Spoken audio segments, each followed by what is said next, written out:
छत्तीसगढ़ का मुख्यमंत्री बनने के बाद भूपेश बघेल पहली बार बस्तर दौरे पर गए हैं और आज उनके दौरे का दूसरा दिन है। जगदलपुर के सर्किट हाउस में प्रेस कॉन्फ्रेंस लेने के बाद मुख्यमंत्री भूपेश बघेल कोंडागांव के लिए रवाना होंगे, जहां दोपहर करीब 1 बजे उनकी सभा होगी। स्टेडियम मैदान में आयोजित सभा में जिले भर के 30,000 से ज्यादा लोगों के शामिल होने की संभावना है। मुख्यमंत्री के कोंडागांव पहुंचने पर कांग्रेस कार्यकर्ता उनकी स्वागत में एक मोटरसाइकिल रैली भी निकालेंगे, जो स्टेडियम ग्राउंड तक पहुंचेगी। वहीं मोटरसाइकिल रैली के साथ ही स्थानीय नृत्य दल पारंपरिक आदिवासी नृत्य के साथ उनका स्वागत करते चलेंगे। मुख्यमंत्री भी एक खुली वाहन में सवार होकर कोंडागांव के मेन रोड से जनता का अभिवादन स्वीकार करते हुए आगे बढ़ेंगे। मुख्यमंत्री कोंडागांव नगर के मुक्तिधाम को करोड़ों रुपए की सौगात देंगे और एक सामुदायिक भवन कार्य का भूमि पूजन भी करेंगे।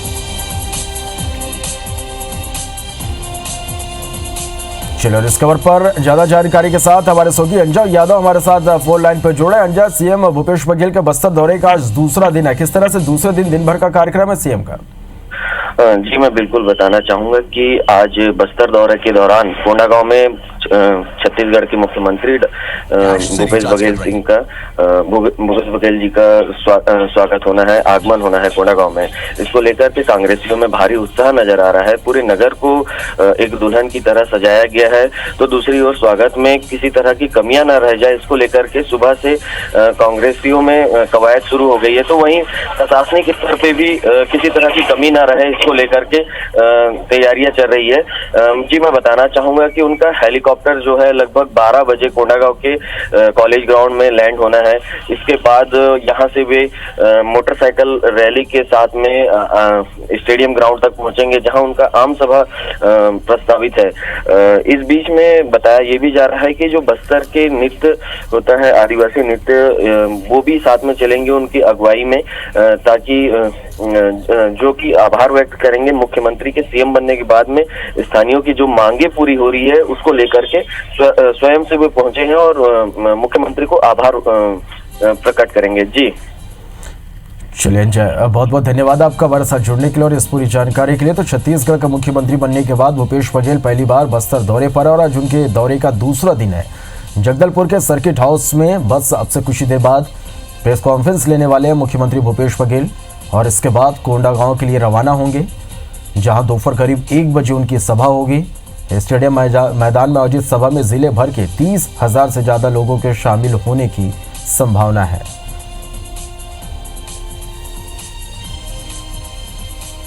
मुख्यमंत्री के कोंडागांव पहुंचने पर कांग्रेस कार्यकर्ता उनकी स्वागत में एक मोटरसाइकिल रैली भी निकालेंगे, जो स्टेडियम ग्राउंड तक पहुंचेगी।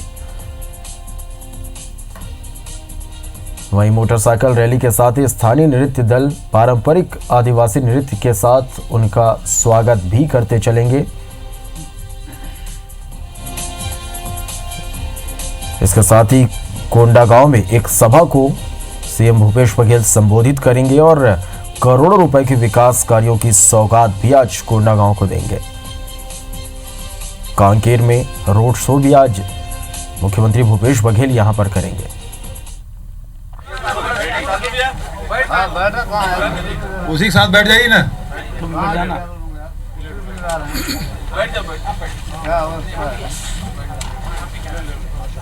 पत्रकार वार्ता में आप सबका स्वागत। मेरे साथ मंत्री कवासी लखमा जी, आदरणीय भाई लखेश्वर बघेल जी, भाई अनूप जी, प्रेमचंद जैन जी, दीपक जी, विक्रम मंडावी जी और महापौर जतिन जायसवाल जी और सभी संगीगण उपस्थित हैं। सबसे पहले नववर्ष की आप सबको बधाई, शुभकामना और आपके माध्यम से पूरे बस्तर वासियों को नववर्ष की बधाई और शुभकामना।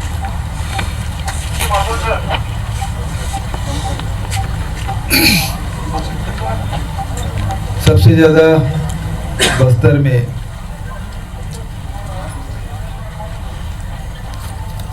पत्रकारों के साथ भी अन्याय हुआ है, अत्याचार हुआ है और इसलिए आप लोगों से हमेशा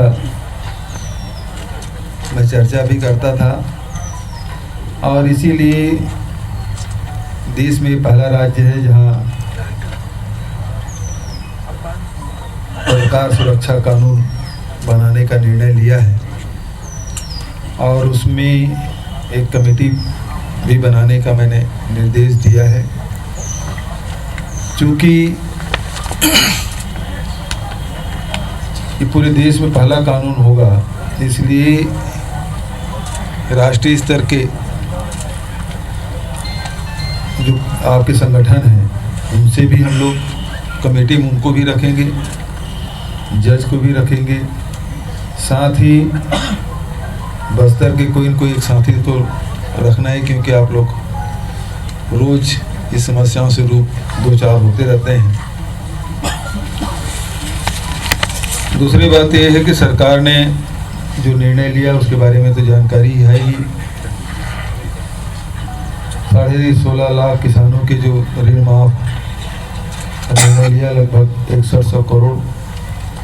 उसमें कुछ बातें आई कि जो राष्ट्रीयकृत बैंक है उसके भी हमको ऋण की समीक्षा करनी होगी, क्योंकि केसीसी लोन बहुत अधिक होता है और कई अन्य कार्यों के लिए भी लेते हैं, तो उसकी समीक्षा करके उनके भी ऋण माफ मंजूर करेंगे।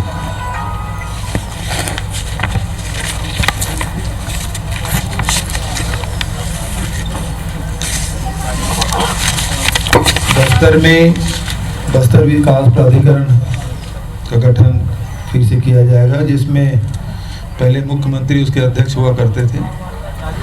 अब वो परंपरा बंद करके बस्तर के ही आदिवासी विधायक उसके अध्यक्ष होंगे, उपाध्यक्ष होंगे।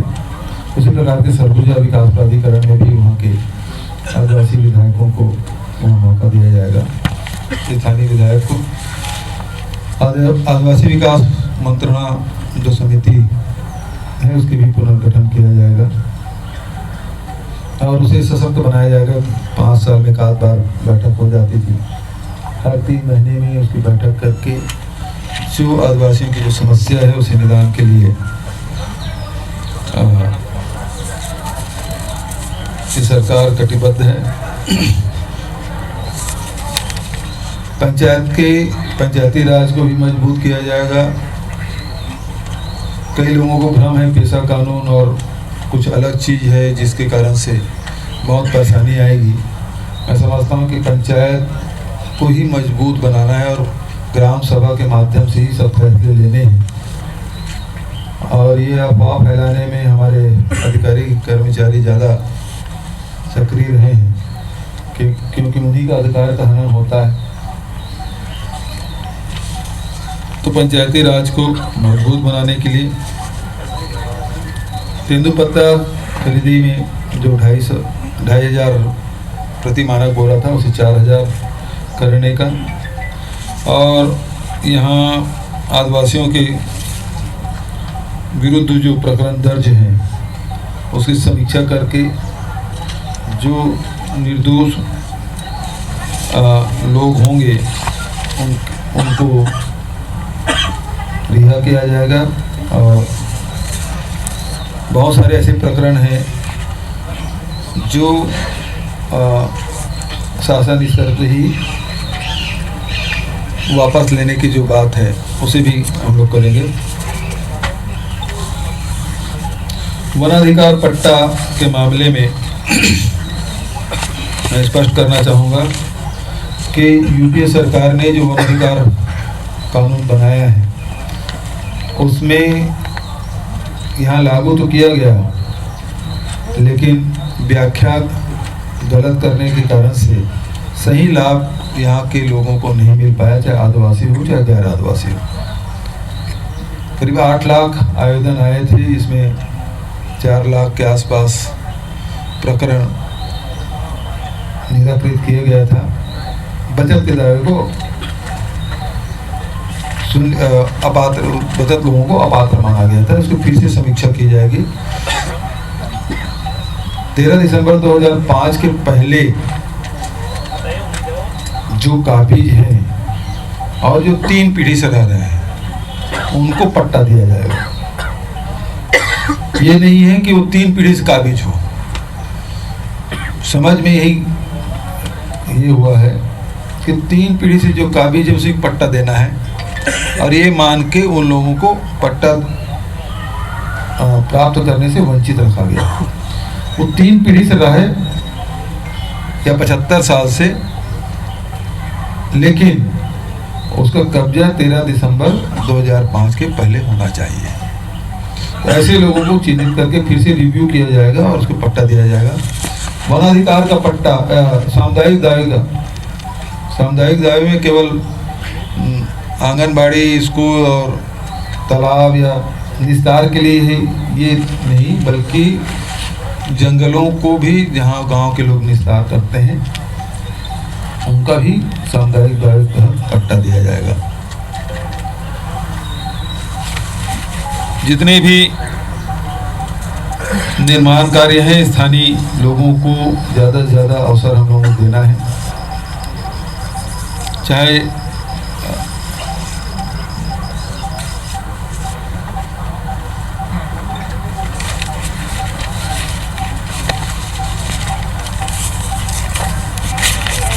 जितने भी गौण खनिज वगैरह है, इसमें भी यहाँ लोगों को अवसर मिलना चाहिए। और दूसरा जो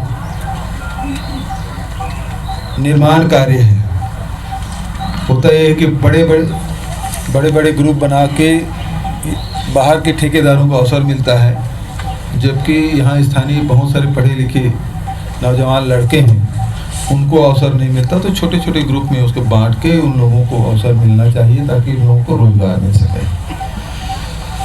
तो ये सरकार की नीति। आप लोगों की तरफ से कोई बात हो? सर 2500 रुपये धान का समर्थन मूल्य कब से दिया जाएगा? ये कैबिनेट में हमने फैसला ले लिया है। बजट सत्र भी शुरू होने वाला है।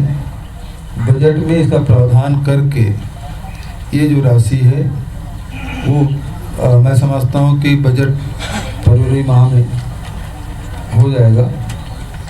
तो मार्च से जो अंतर की राशि है, अभी 2050 तो मिल रहा है, जो 450 रुपये प्रति क्विंटल का जो अंतर की जो राशि है वो मार्च महीने से मिलना शुरू होगा। अस्पताल के लिए धन्यवाद सर, बहुत अच्छा आपने निर्णय लिया था। और एक रिक्वेस्ट है सर, यहाँ मेडिकल कॉलेज है, एक भी सुपर स्पेशलिस्ट नहीं है, ना न्यूरोलॉजिस्ट है, ना कार्डियोलॉजिस्ट है, और न ही मतलब कोई भी मतलब विशेषज्ञ चिकित्सक एक भी नहीं। इसके लिए रोज कम से कम 10-20 प्रमाण आते हैं हार्ट मरीज वालों के, और न्यूरोलॉजिस्ट के भी आते हैं। एक्सीडेंट के बेचारे आते आते मर जाते हैं, यहाँ से रायपुर ले जाते हैं। तो कम से कम सर यहाँ विशेषज्ञ चिकित्सक और उनके उपकरण यहाँ पर हों मेडिकल कॉलेज में। 6 महीने के भीतर में सब कुछ हम लोग ठीक कर रहे हैं। दूसरा सर, एक सर इससे संबंधित कैंसर हॉस्पिटल है यहाँ पर यहाँ पर उसमें कोई सुविधा नहीं। उपकरण आए थे, पता लगा बाद में चोरी हो गया। कैसे चोरी हुए वो डॉक्टर जवाब दे पाएंगे। एक यहाँ पर है सर रेडियो फिजिक्स यहाँ पर है, और उनके जो एक दूसरे होते हैं ऑन्कोलॉजिक्स वो है बिलासपुर। इसलिए ना कोई सुविधा होती है यहाँ पर कैंसर की, और न किसी को फायदा मिल पा रहा है। तो या तो दोनों यहाँ रहे, या दोनों यहाँ वालों को बिलासपुर भेज दें, उसको भी 10 साल से वेतन मिल रहा है, इसको फोकट 10 साल से वेतन मिल रहा है। दोनों में कोई एक व्यवस्था हो। लिखित सुझाव दे दीजिए, निश्चित रूप से मैं हेल्थ मिनिस्टर से। जुड़ा हुआ 2 सवाल है। पहला तो सहायक आरक्षकों को पिछले लगभग 13 सालों से 10,000 रुपए का वेतन मिल रहा है, जो कि आरक्षक और बाकी पुलिस वालों के समान ही काम करते हैं। उनको सहायक आरक्षक से आरक्षक कब बनाया जाएगा, या फिर उनकी वेतन वृद्धि कब होगी? दूसरा सवाल, पुलिस परिवार और पुलिस से जुड़ा हुआ जो लगातार जो है धरना प्रदर्शन और चीजें पुलिस परिवार कर रहे हैं, तो उनकी मांगों को लेकर क्या कुछ निर्णय लेने वाले हैं आप? वो हमारे घोषणा पत्र में है और उसे हम लोग उसको लागू करेंगे। सहायक आरक्षक वाले मामले में सर देख लेंगे। आपने एक मुख्यमंत्री बनते ही घोषणा की थी कि माओवादियों से बात की जाएगी। माओवादी कह चुके हैं कि फोर्स को उठाइए तब बात की जाएगी। तो क्या फोर्स हटेगी बस्तर से, या क्या रणनीति अपनाई जाएगी उसके लिए? मैंने जो कहा उसे आपने शायद ठीक से नहीं सुना। मैंने कभी नहीं कहा कि मैं माओवादियों से बात करूंगा। इस बात को स्पष्ट कर लीजिएगा, और किसी गलतफहमी नहीं होना चाहिए। एक मिनट सुन लीजिए, एक जवाब आ रहा, मैं उस सवाल का जवाब दे देता हूँ, स्पष्ट कर देता हूँ। मैंने ये कहा कि मैं पीड़ित पक्ष के लोगों से बात करूंगा, आदिवासी हो चाहे गैर आदिवासी हो, जो यहाँ बस्तर में निवास कर रहे हैं या जहाँ नक्सल प्रभावित क्षेत्र है, वहाँ के लोगों से बात करूंगा, नंबर 1। नंबर 2, मैंने ये कहा कि वहाँ के पत्रकारों से मैं बात करूंगा। नंबर 3, मैं वहाँ के व्यापारियों से भी बात करूंगा। नंबर 4, जो जवान वहाँ तैनात हैं उनसे बात करूंगा। नंबर 5, वहाँ के बुद्धिजीवियों से बात करूंगा। जो नक्सल समस्या को बहुत करीब से देखें उन लोगों से मैं चर्चा करूँगा और सारे लोगों से चर्चा कर जो प्रभावित है उनसे हम पहले बात करें कि उन पे क्या गुजर रहा है, वो किस प्रकार से निदान चाहते हैं, किस प्रकार से निदान हो सकता है। जो प्रभावित है वो सबसे ज़्यादा अच्छा समझ सकते हैं, जो करीब से देख रहे हैं वो सबसे अच्छा समझ सकते हैं। मैंने उनसे बात करने की बात कही है, मैंने नक्सलियों से बात करने की कभी बात नहीं की। अभी आपने ऋण माफ किया सर, उसके बाद अब लैंप्स में उनके खाते से ऋण नहीं हटने के कारण उनको रबी का कर्ज नहीं दिया जा रहा, और दूसरा उनके जो सोसाइटी एक्ट के तहत उनको जो एक खाद और जो भी सामग्री है वो इसलिए नहीं दी जा रही कि उनके खाते में आज भी किसान कर्जदार है। तो इसलिए इस प्रकार का प्रावधान भी साथ में करें कि जिससे कम से कम उनको खाद और किसान क्रेडिट कार्ड जो है उस मामले में निर्देश दे दूंगा। बहुत अच्छा सुझाव। अब बस्तर में आदिवासी जल जंगल जमीन को देवता मानता है। पिछले 15 सालों में विकास के नाम पे सबसे ज़्यादा दोहन इसी का हुआ। तो आपकी सरकार में अब जो विकास होगा वो आदिवासियों के इच्छा के अनुसार होगा, उनकी परंपराओं को ध्यान में रखते होगा। देखिए, मैंने शुरू से कहा कि जो ग्राम सभा उसे मजबूत बनाया जाएगा, पंचायत को मजबूत बनाया जाएगा, साथ ही वनाधिकार सामुदायिक जो वनाधिकार देने की बात है वो भी गौण खनिज में उनकी भागीदारी होनी चाहिए। लघु अनुपज के हम लोग उसमें प्रोत्साहन राशि भी देंगे। आपने जल जंगल जमीन की बात कही है, तो मैं आपको स्पष्ट करना चाहता हूं कि हम लोगों ने चुनाव समय एक नारा दिया था, छत्तीसगढ़ की 4 चिन्हारी नरवा गरवा गुरवा बारी। तो ये जो नरवा मतलब नाला से है और नाला में तो पानी ही रहता है, पानी को हम लोग कैसे डाइवर्ट करें, खेत तक पहुंचाएं। दूसरा गरवा मतलब मवेशी पशुधन के चारा की व्यवस्था हम करें। जंगल में आजकल कोई चारा घास का बीज नहीं डालते। इस साल से जंगल में घास बोया जाएगा ताकि